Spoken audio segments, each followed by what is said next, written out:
Olá, meus amigos, um dia de muita paz para todos nós. É sempre motivo de muita alegria estarmos reunidos para estudarmos uma obra espírita e hoje um romance Ave Cristo. Romance psicografado por Francisco Cândido Xavier, pelo Espírito Emmanuel. Nós vamos envolver o nosso Wesley, que irá fazer a nossa prece de gratidão. Logo depois a nossa irmã Aramita irá fazer a recapitulação. E hoje é exatamente 1º de outubro de 2021. Obrigado, Mestre Jesus, por essa oportunidade de estarmos aqui reunidos para o estudo dessa obra. Obrigado, Senhor, pela oportunidade do aprendizado, pela oportunidade de o estudo de um romance trazer tantos benefícios e tantas reflexões para os nossos dias atuais. Que assim seja. Em nosso último estudo, nós vimos a chegada do Quinto Varro, agora já com as vestes e com o nome do irmão Corvino, chegar em Lyon, e a tia fez um retrospecto histórico, né, dos imperadores, e Emmanuel nos conta como estão a situação em Lyon. E relembrando que nós estamos no ano de 217, é o último ano do reinado de Caracalla. Ao tempo de Bassiano Caracalla, a quem servira de berço, Lyon alcançara imenso esplendor. O novo César, por várias vezes, dispensara-lhe graças especiais.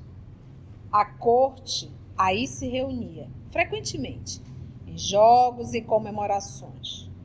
Contudo, o que o Emmanuel está fazendo aqui? Ele está mostrando a condição político-social de Lyon. Contudo, apesar da proteção que o imperador concedia ao torrão, ou seja, ao território pátrio, a cidade guardava ainda, em 217, dolorosas e vivas reminiscências da matança de 202, que o nosso querido Emmanuel irá falar aqui, determinada por Séptimo Severo, anos depois do triunfo sobre o general Décio Cláudio Sétimo Albino, o eleito das legiões da Bretanha, morto em 197, instigado por seus conselheiros, o vencedor de Pescenio Níger promulgou um edito de perseguição. Autoridades inescrupulosas, depois de senhorearem o patrimônio de todos os cidadãos contrários à política dominante, realizaram tremenda carnificina de cristãos dentro da cidade de Lyon e nas localidades vizinhas. E quando eles dizem carnificina de cristãos, você imagina a quantidade. Por isso é que ele diz matança de 202. Então, Pescenio Níger, ele foi imperador de na pesquisa, olha só, 193 a 194. Foi o ano dos 5 imperadores, tá? O general Décio Cláudio foi um usurpador proclamado imperador 2 vezes, 193 e 197. Milhares de seguidores do Cristo haviam sido flagelados e conduzidos à morte, isso em Lyon. Por vários dias perdurou a perseguição, isso é ele contando o que aconteceu lá atrás. Por vários dias perdurou a perseguição com assassinos em massa, postes de martírio, espetáculos de feras, cruzes, machados, fogueiras, lapidações, chicotes e punhais, sem nos reportarmos às cenas de selvageria para com as mulheres e crianças indefesas, foram postos em prática por tropas inconscientes. Durante a matança, Irineu de Lyon nasceu em 130, desencarnou em 202, foi um padre grego, teólogo e escritor cristão. Aqui é uma nota da editora. Tá? Durante a matança, Irineu, que é considerado santo, o grande bispo e orientador da coletividade evangélica da cidade, foi torturado com todos os requintes da violência perversa, até ao último suspiro. Nascido na Ásia Menor, fora aprendiz de Policarpo de Esmirna. Ele nasceu em 69 e desencarnou em 155. Foi um bispo de Esmirna, atualmente a Turquia, no segundo século. Ele morreu como um mártir, vítima da perseguição romana, aos 86 anos. É reconhecido como santo tanto pela Igreja Católica Romana quanto pelas igrejas ortodoxas orientais. Nota também da editora. Venerado sacerdote de Esmirna, que, por sua vez, havia recebido a fé por intermédio do apóstolo João, o evangelista. A igreja de Leão, em razão disso, sentia-se depositária das mais vivas tradições do evangelho. Possuía relíquias do filho de Zebedeu e de outros vultos do cristianismo nascente, que lhe fortaleciam o ânimo na fé. Em seu círculo de profunda iluminação espiritual, achava-se quase intacto o espírito piedoso da comunidade de Jerusalém. Enquanto Roma fora iniciada por batismos de sangue ao tempo de Nero, a comunidade leonesa começara o serviço de evangelização em relativa calma. Emissários da Palestina, da Frígia, da Síria, da Acaia e do Egito visitavam-na incessantemente. As epístolas enviadas da Ásia clareavam-lhe a marcha. Por esse motivo, era o centro de porfiados estudos teológicos no campo das interpretações. Irineu dedicara-se a minuciosas observações da Escritura, manejando o grego e o latim com grande mestria. Porque o que acontece? Quando a gente fala, nós sabemos que na época do nosso Senhor Jesus, a língua hebraica ela era realmente falada só dentro da sinagoga. Por quê? Porque era como... Vocês lembram que nós tivemos um tempo que só fazia a missa em latim? Você não entendia nada, mas você tinha que dizer amém. Porque quem teve a condição financeira de estudar em escolas pagas, né, tinha lá o estudo latim. Mas isso não era um estudo para uma escola pública. Então, ou seja, não eram todas as pessoas que sabiam latim. Mas todo mundo ia para a missa e tinha que dizer amém, que é uma forma latim de dizer assim seja. Então, na época do nosso Senhor Jesus, eles falavam, o hebraico não era uma língua comum. O hebraico era uma língua como se fosse litúrgica, uma língua só para dentro das sinagogas. E só os doutores da lei sabiam falar hebraico, só os homens extremamente inteligentes. Então, qual era o idioma que se falava na época do nosso Senhor Jesus? Era o aramaico. O aramaico era a língua que se falava. Então, para Jesus se comunicar com aquele povo, ele usava o aramaico. E era a língua comum.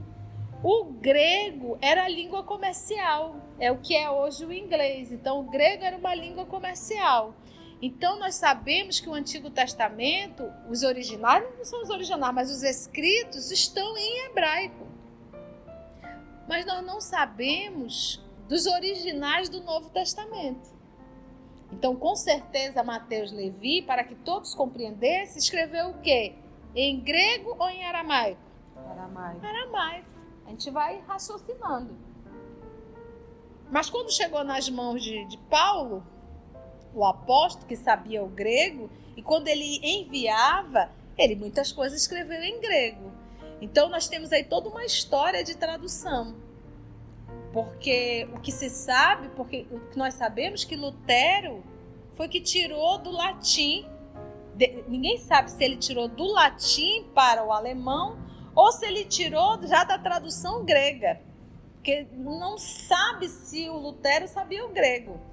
Então a probabilidade é que ele tenha tirado do latim, ou seja, já tinha sofrido várias traduções. E nós sabemos que quando você vai fazer uma tradução de um idioma para outro, muita coisa se perde. E quando a gente fala de cultura hebraica, quando a gente fala do idioma hebraico, é um idioma assim, rico em símbolos, em imagens. Aí fica muito difícil. Então, alguém quando vai fazer uma tradução, ele acaba interpretando. Então, aqui ele fala uma coisa interessante. Ele diz assim, olha... Por esse motivo, emissários da Palestina, da Frígia, da Síria, da Acaia e do Egito visitavam-na incessantemente. As epístolas enviadas da Ásia clareavam-lhe a marcha. Por esse motivo, era o centro de porfiados estudos teológicos no campo das interpretações. Irineu dedicara-se a minuciosas observações da Escritura. Então, nós estamos aqui em que ano, Aramita? 217. Já tinha aqui as cartas de Paulo, né? Já tinha assim, as anotações do Novo Testamento, do próprio Levi, com certeza subentende de Marcos, do próprio João Evangelista, que aqui João já tinha desencarnado. E epístolas são cartas, porque ele diz assim, ó. Por esse motivo, era o centro de porfiados estudos. Irineu dedicara-se a minuciosas observações da Escritura. Então, já tinha aqui algo formado, né? Lembra? Mateus já tinha desencarnado, João Evangelista já tinha desencarnado, Marcos já tinha desencarnado, Lucas já tinha desencarnado, todo mundo já desencarnou. Então, o que eles tinham de deixar escrito já tinha estado. Manejando o grego e o latim. Então, o latim é uma língua romana. O latim era a língua romana. O grego era a língua comercial. O aramaico era ali da Palestina. Então, olha só a mistura de idiomas. Então, imagina, quando os romanos foram para a Palestina, eles falavam o quê? O latim. Mas tinham que aprender o aramaico para interagir com aquele grupo. Lembra da preocupação do senador Públio quando foi conversar com Jesus? Qual idioma que ele iria falar com Jesus? Lembra disso? Com grande mestria. Então ele manjava, né? Escreveu expressivos trabalhos, o Irineu, refutando os adversários da Boa Nova, preservando as tradições apostólicas e orientando os diversos serviços da edificação cristã. Parece aqui bem o trabalho do professor Allan Kardec, né? Mas a coletividade não se caracterizava tão somente pelas realizações intelectuais, fazendo do santuário consagrado a São João o centro dos seus trabalhos de ordem geral. A igreja primava pelas obras de assistência. Dificilmente, à distância de séculos, poderá alguém perceber com exatidão a sublimidade do cristianismo primitivo. Olha isso aqui. Dificilmente, à distância de séculos, poderá alguém perceber com exatidão a sublimidade do cristianismo primitivo. Experimentados pela dor, amavam-se os irmãos na fé, segundo os padrões do Senhor. Poxa! Por isso que a gente tem dificuldade de entender dentro das instituições espíritas, das instituições religiosas, se discute ponto de vista. A pessoa se sente proprietário do cargo e da instituição. E pouquíssimas ou ninguém acaba lembrando que o trabalho é do Cristo Jesus. Experimentados pela dor, amavam-se os irmãos na fé, segundo os padrões do Senhor.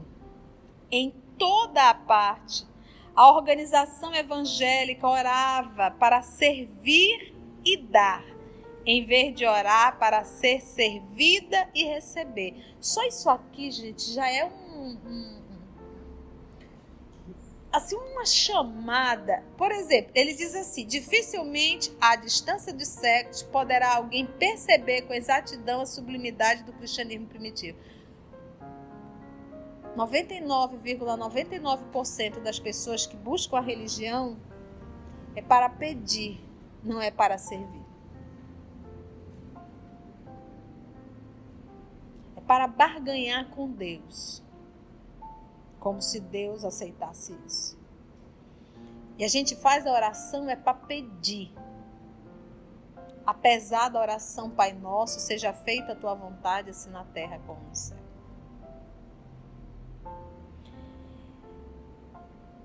Os cristãos, então olha só, em toda parte a organização evangélica orava para servir e dar, em vez de orar para ser servida e receber. Os cristãos eram conhecidos pela capacidade de sacrifício pessoal. Sacrifício pessoal. Abrir mão da sua vidinha. Colocava as coisas de Deus em primeiro lugar, e não as suas coisas.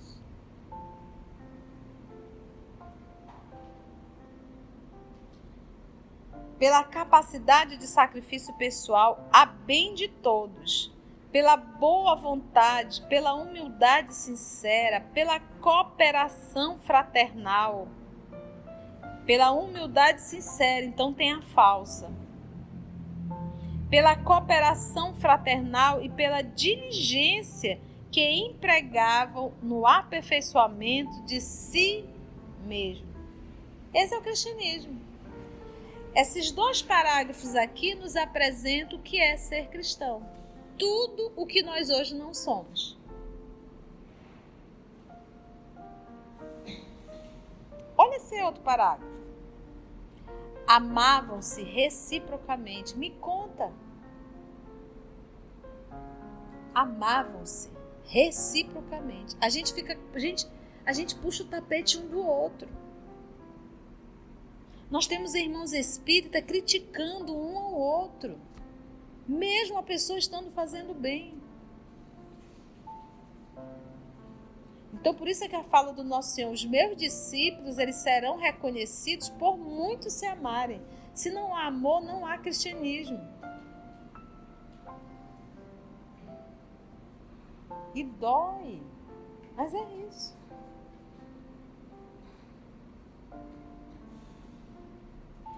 Amavam-se reciprocamente, estendendo os raios de sua abnegação afetiva por todos os núcleos da luta humana, jamais traindo a vocação de ajudar sem recompensa, ainda mesmo diante dos mais renitentes algozes.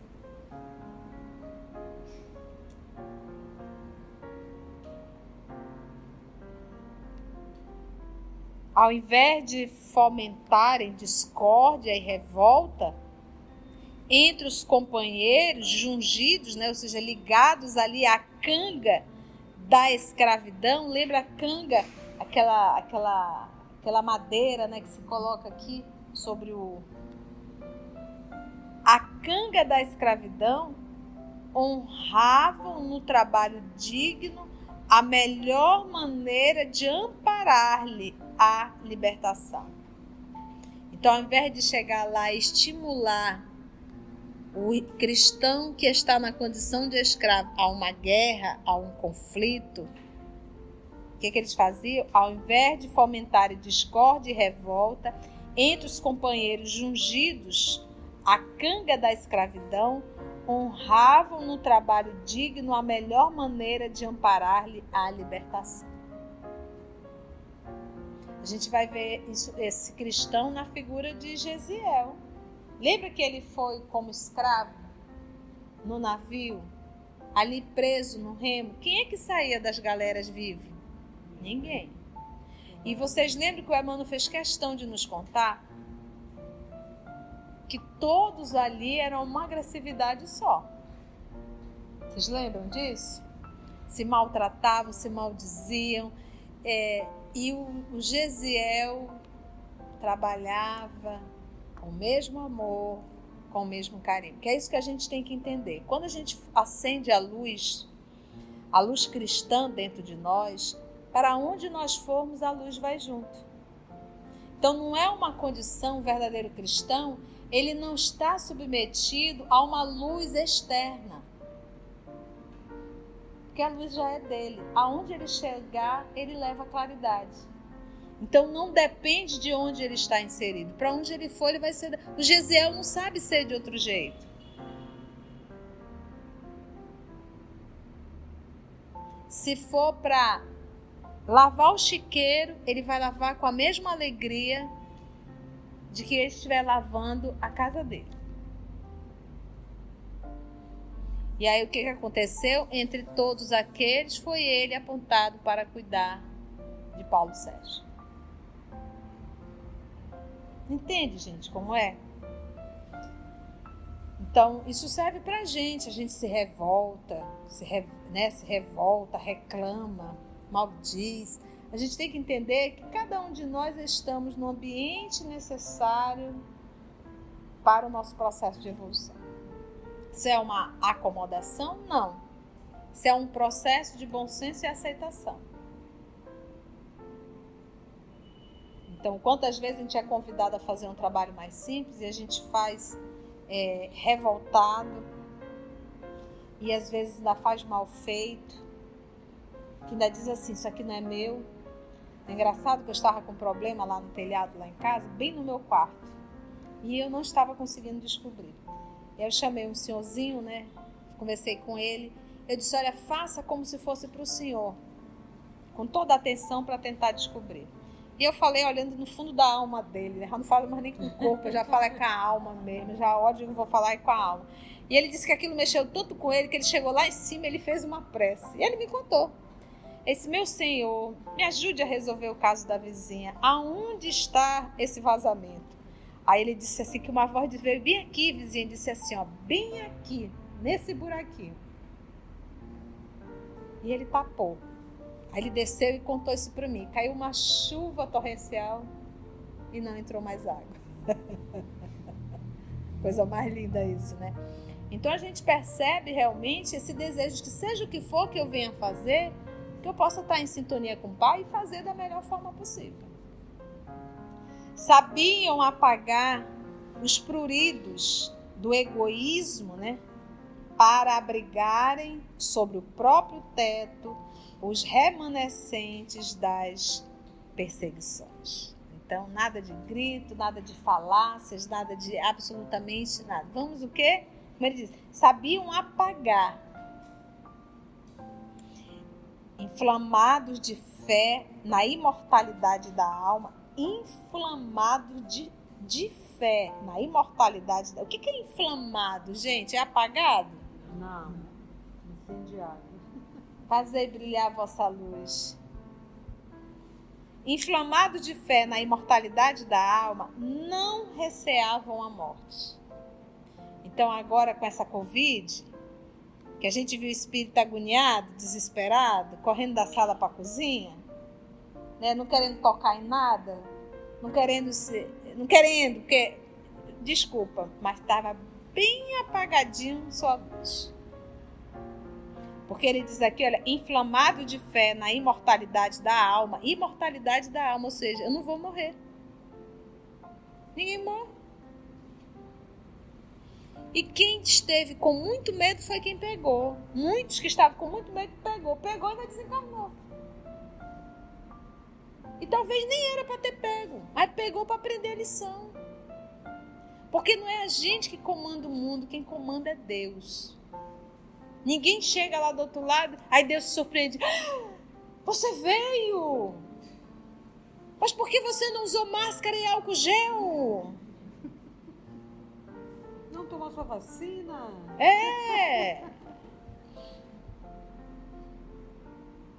Entendeu, gente? Quem coordena tudo é Deus. Vai quem tem que ir. Antes que a pandemia chegasse, ele já sabia que ela ia chegar. Há espíritos ignorantes dizendo que as pessoas que desencarnaram é porque foram exiladas. Eu queria saber onde esse cão ouviu isso. Porque uma pessoa dessa não é normal, gente. Aonde que ouviu isso? Acreditando que a morte é uma sentença. E eu vou dar uma notícia maravilhosa. Quem foi é porque já cumpriu o que tinha de cumprir. Quem ficou ainda está enrolado, somos nós. E um dia nós também vamos. Um dia todos nós teremos que ir. Então quem ficou não é mérito, é débito. Todos nós. Quem pegou precisava pegar uma balançada. Ei, atenção, hein? Desperta. Vou dar aqui uma sacolejada e vou deixar para ver se tu toma um rumo diferente. Quem foi porque era hora de voltar. Entende, gente? E eu gostei disso aqui. Inflamados de fé na imortalidade da alma.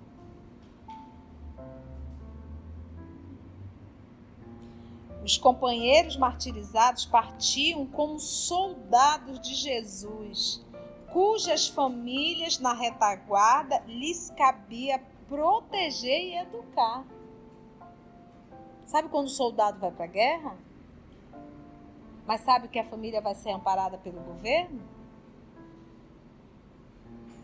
Então você diz assim, e meus filhos com quem ficarão? Deus vai cuidar. E a gente fica desesperado, nós espírita, e quem vai cuidar disso, e quem vai cuidar daquilo? Sim, você é o Todo-Poderoso? É a Toda-Poderosa? É a insubstituível?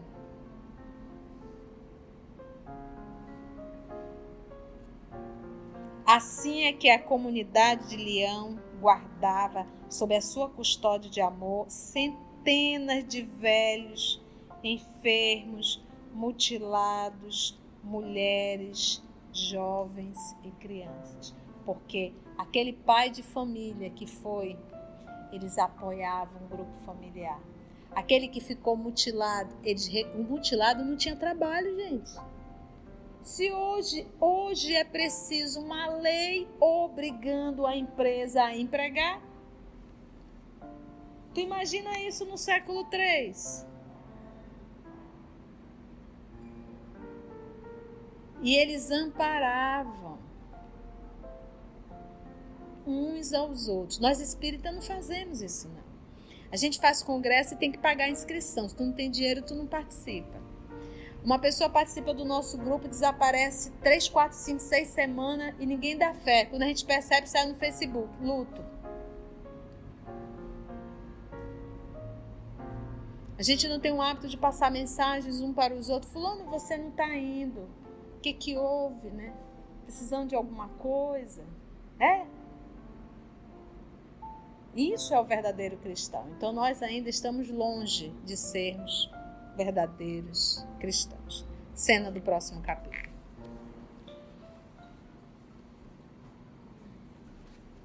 E assim, agradecemos a Deus, nosso Pai, a espiritualidade amiga, pela oportunidade de reflexão e de estudo. E percebemos, amado Mestre, que esse vazio, essa falta realmente desse amor cristão, é porque nós intelectualizamos o Evangelho. mas nós ainda não sentimos o Evangelho. Obrigada, amado, por não desistir de nós e por mais essa oportunidade que o Senhor nos dá. Graça te damos.